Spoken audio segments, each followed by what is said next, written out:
My fellow Sadzaitas, these armed men you hear chanting ZANU PF slogans are the army of Zimbabwe. However, at this stage, they hadn't joined the national army. At this stage, they were known as ZANLA soldiers. ZANLA was the army of ZANU. It fought alongside ZIPRA to liberate Zimbabwe. Today, I want to show you why the commander of the Zimbabwe National Army said that ZANU ichatonga kusvika madhongi amera nyanga. I also want to show you why General Vitalis Vinavashe said that leadership of Zimbabwe is a straight jacket. In this video, I will put plainly why the Zimbabwean military establishment favors ZANU PF in national elections. In my elections, nothing 2060. Mangwana wanadi. Mangwana wanadi.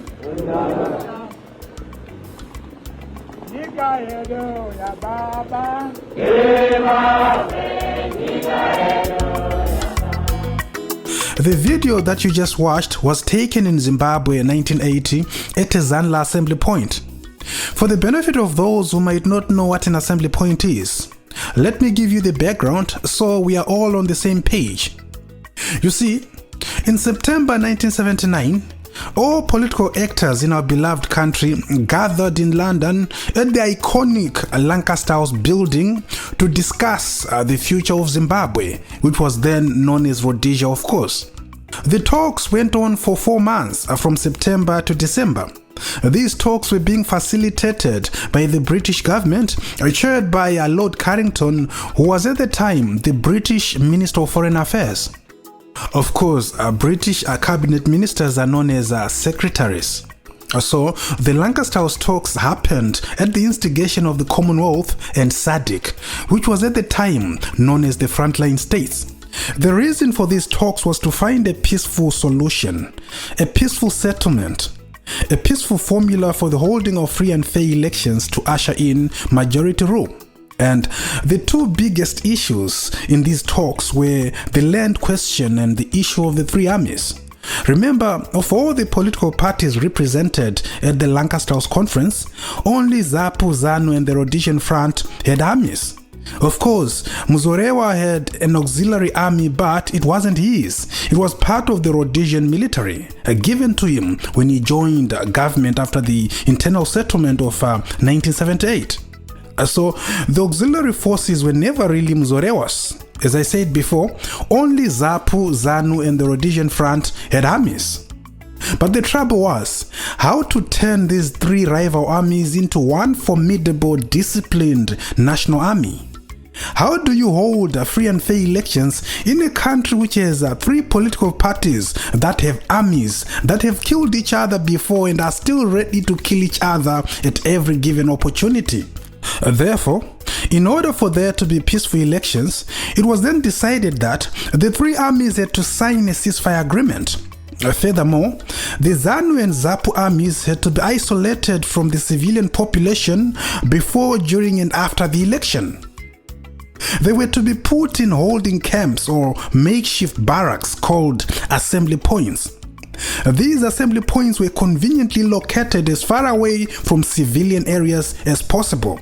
This was done to protect the civilian population in the event of armed clashes, but also to keep the soldiers away from the politically charged atmosphere. Remember, these were not ordinary soldiers. These were political soldiers fighting a political war to achieve political objectives. And what was this political objective?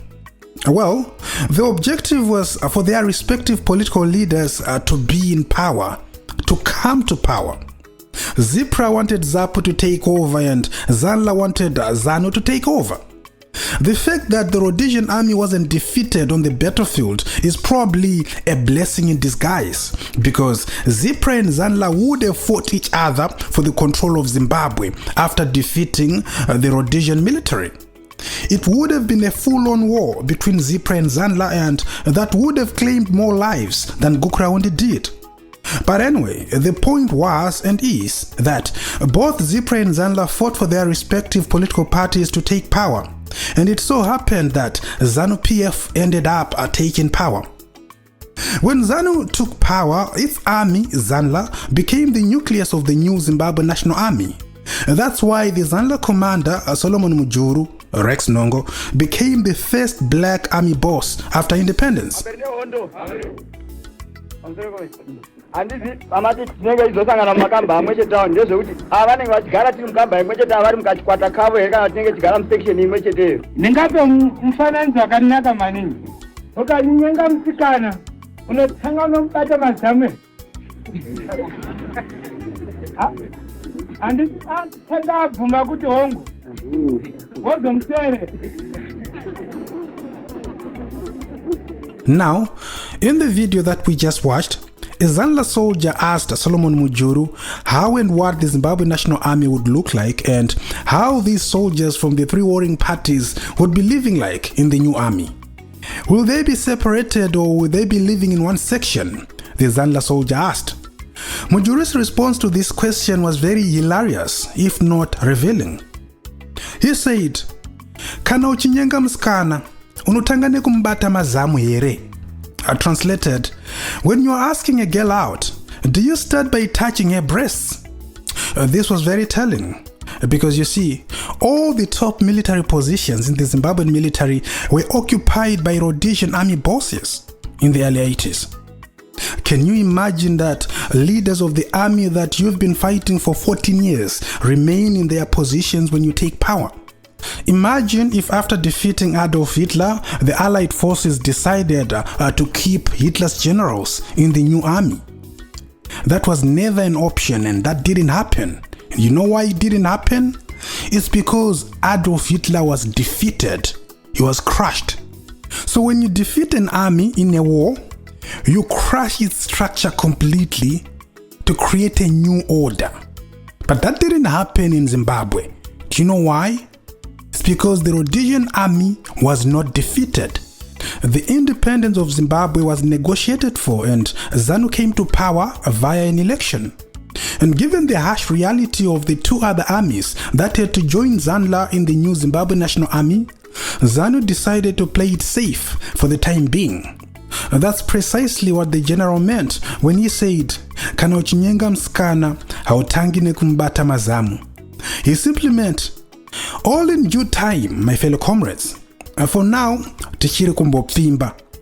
And as part of this pfimbering, this nyengering strategy, the ZIPRA commander, Lookout Masuku, was appointed deputy commander of the Zimbabwe National Army in 1981, deputizing Solomon Mujuru. This appointment made some in ZIPRA feel like they belonged, but unbeknown to them, there was an agenda. In no time at all, General Masuku and the ZIPRA intelligence supremo, Dumiso Dabengwa, were later arrested on allegations of plotting a coup d'etat against Mugabe. They were both exonerated by the courts, but ZANU refused to release them. They would spend 4 years in prison even though they had been declared not guilty by the courts. In fact, General Lookout Masuku's health deteriorated while in prison and he died on the 11th of March in 1986. Kana uchinyenga msikana hautangi nekumbata ma private parts. Unombo munyenyeredza unowarara wozosumudza musoro wawana. I'm just paraphrasing the words of General Solomon Mujuru. At a political level, ZANU had formed the Patriotic Front with ZAPU. The understanding was that these two parties would go to the 1980 elections as a united front with one party and one leader. But ZANU PF pulled out of the Patriotic Front after the Lancaster House talks. When they pulled out, they didn't say that they didn't want unity with ZAPU. They simply said, let's talk about unity after the elections. Rinonyenga rinowarara, rozo sumudza musoro rawana. Hautangi nekumubata ma private parts. I am just paraphrasing the words of General Solomon Mujuru. ZANU had a strategy to win the elections. They knew that if they won the election, then unity talks with ZAPU would no longer be a negotiation. it would be a one-way street, and that's exactly what later happened in 1987. You see, the unity accord between ZAPU and ZANU was a one-sided deal whose result was just to confirm ZANU as the undisputed dominant party in Zimbabwean politics. So, Solomon Mujuru led the army, the ZNA, from 1981 to 1992. He was succeeded by Zinavashi, and contrary to popular belief, Mujuru was never commander of the Zimbabwe Defense Forces. He was commander of the Zimbabwe National Army, not the Zimbabwe Defense Forces. There is a difference. The Zimbabwe Defense Force is a combination of the Zimbabwe National Army and the Air Force of Zimbabwe. The Zimbabwe Defense Force is actually commanded by full generals. Mujuru was not a full general. He was a lieutenant general. He was only promoted to the rank of full general upon retirement in 1992. In fact, the structure of the ZDF was first introduced in 1981 when Sandy McLean became Zimbabwe's first ZDF commander. I wish to announce that in terms of the Constitution and with effect from the 1st of August 1981, the Prime Minister is appointed Lieutenant General A.L.C. McLean to be the Commander of Combined Operations, and that as a condition of this appointment, he will at all times have the title of and exercise the functions of Commander of the Defense Forces of Zimbabwe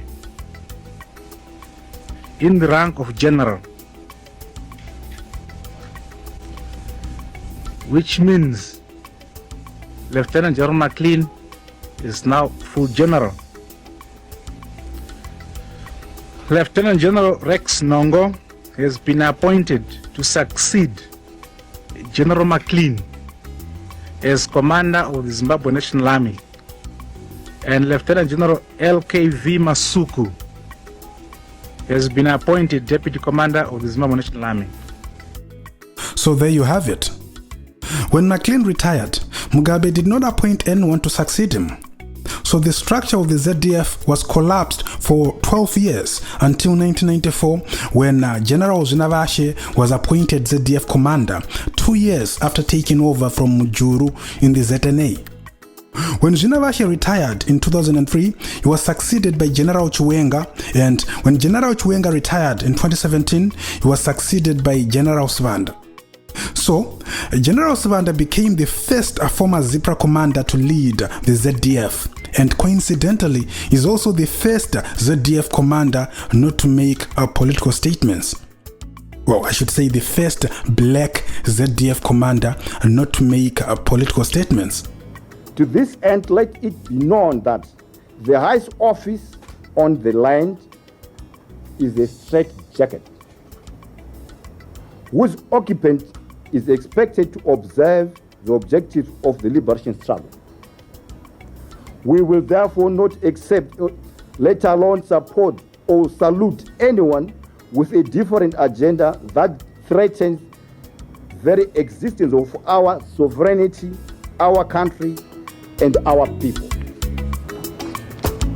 It is pertinent to restate that the Zimbabwe Defense Forces remain the major stockholder in respect to the gains of the liberation struggle. And when these are threatened, we are obliged to take corrective measures. So you can clearly see how invested these commanders are in matters to do with ZANU PF. Just recently, the commander of the National Army, General Sanyatwe, said that ZANU PF ichatonga kusvika madongi amera nyanga. ZANU PF will be in power until donkeys grow horns. They say all these things because they belong to ZANU PF. They fought in the armed struggle for ZANU PF to be in power. They were and still are the army of ZANU PF. No political solution in Zimbabwe can ignore this fact. They are a major stakeholder in Zimbabwean politics. After all, they have been involved in the only leadership change Zimbabwe has ever known since 1980. The opposition tried for 37 years to remove Mugabe but failed. The military did it in 3 days. So, you can have all the electoral reforms you want, but for as long as the Zimbabwean military remains as politicized as it is, then those reforms will amount to nothing. I told you, the biggest problem in Zimbabwe is not reforms. The biggest problem is non-compliance. What is the point of creating new laws when the current laws aren't being complied with? The military establishment is the biggest obstacle to a democratic transition. Now tell me in the comment section, what do you think should happen now? How should we proceed? Do we dialogue with the army? Do we just sit down and do nothing? Do we go into the streets and demonstrate? What's your solution? What happens from now? How do we as a nation proceed? Let me know in the comment section. As always, thank you so much for watching. And if you enjoy the content, please like and share.